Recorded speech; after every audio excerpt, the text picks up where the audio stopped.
সেনাপ্রধানের আওয়ামী পুনর্বাসনের প্রজেক্ট ব্যর্থ হওয়ার মধ্যেই প্রফেসর ইউনূসের জন্য বাংলাদেশের জন্য বিরাট আন্তর্জাতিক সুখবর আসলো। দর্শক, আপনারা জানেন যে বাংলাদেশে যে উত্তেজনাটা তৈরি করার চেষ্টা করা হয়েছিল প্রফেসর ইউনূসের চীন সফরকে কেন্দ্র করে, চীন সফরের প্রাক্কালে বাংলাদেশে বিভিন্ন অঘটন ঘটানোর অনেক চেষ্টা ভারতের পক্ষ থেকে হয়েছে বা এখনো হচ্ছে। তার মধ্যে একটা বড় চেষ্টা হচ্ছে রিফাইন্ড আওয়ামী লীগ প্রজেক্ট সামনে এনে আওয়ামী লীগকে একটু উজ্জীবিত করা।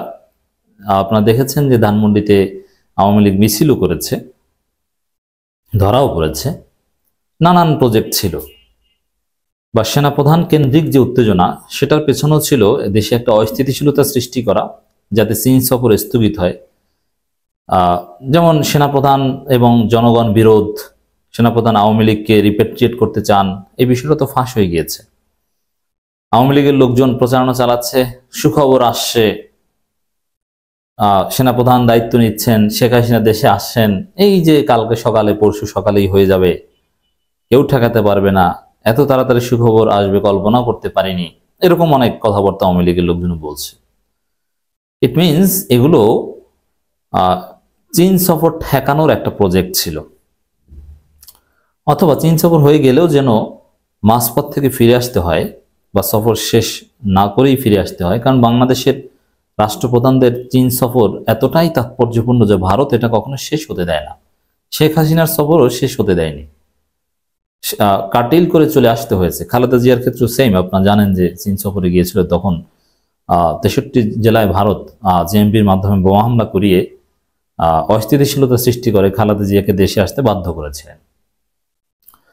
তো দর্শক, এগুলোর মধ্যেই আমরা যেটা জানতে পেরেছি যে না, একদিকে সেনাপ্রধান রিফাইন্ড আওয়ামী লীগ প্রজেক্ট নিয়ে ধরা খেয়েছেন, তিনি নিজেই জনরোষে পড়ে এখন নিজের মুখ বাঁচাতে নানান চেষ্টা দৌড়ঝাঁপ করছেন। কি আওয়ামী লীগ বাঁচাবেন আর কি ষড়যন্ত্র করবেন আর ভারতের অ্যাসাইনমেন্ট বাস্তবায়ন করবেন।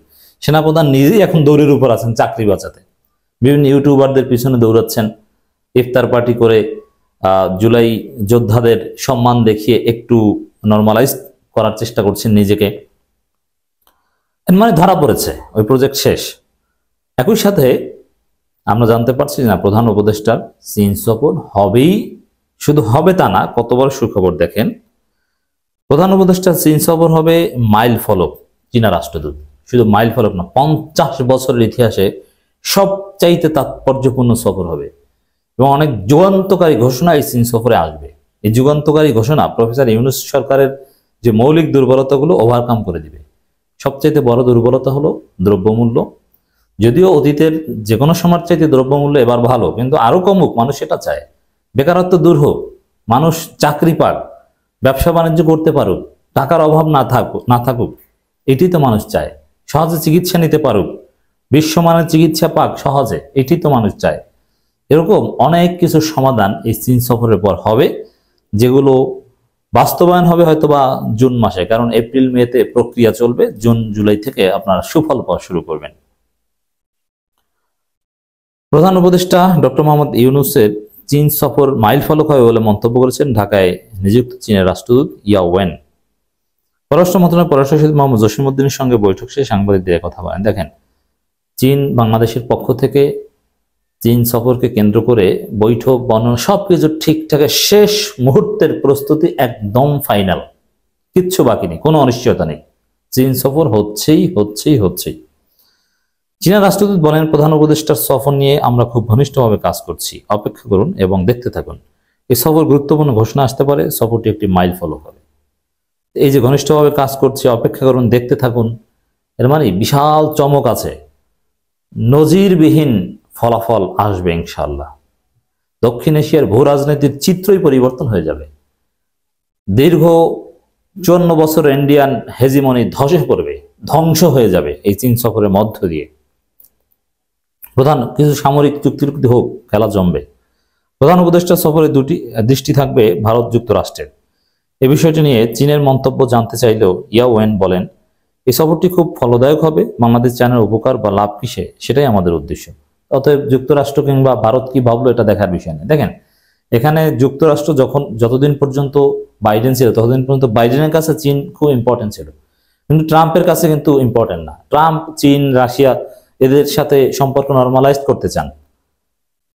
ঠিক আছে, এটা ট্রেড ওয়ার আছে, কিন্তু তারপরও তিনি কিন্তু এই সব বিষয় নিয়ে অতটা ভাবেন না।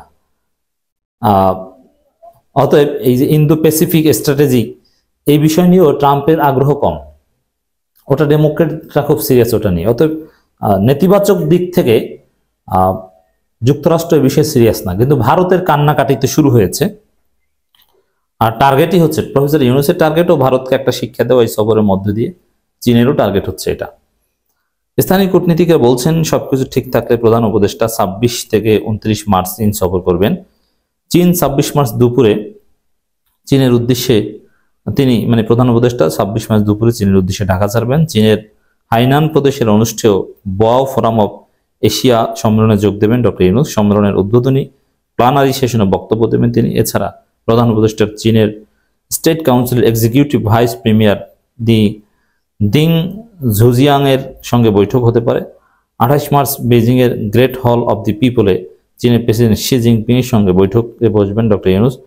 একই দিনে হুয়াই কোম্পানির উচ্চ প্রযুক্তি সম্পন্ন এন্টারপ্রাইজ পরিদর্শন করবেন তিনি। 29 মার্চ চীনের বিখ্যাত বিশ্ববিদ্যালয় পেকিং ইউনিভার্সিটি তাকে সম্মানসূচক ডক্টরেট ডিগ্রি প্রদান করবেন, সেখানে তিনি বক্তব্য রাখবেন। পরে বেজিং থেকে চীনের একটি বিমানে ঢাকায় ফেরার কথা রয়েছে প্রধান উপদেষ্টা।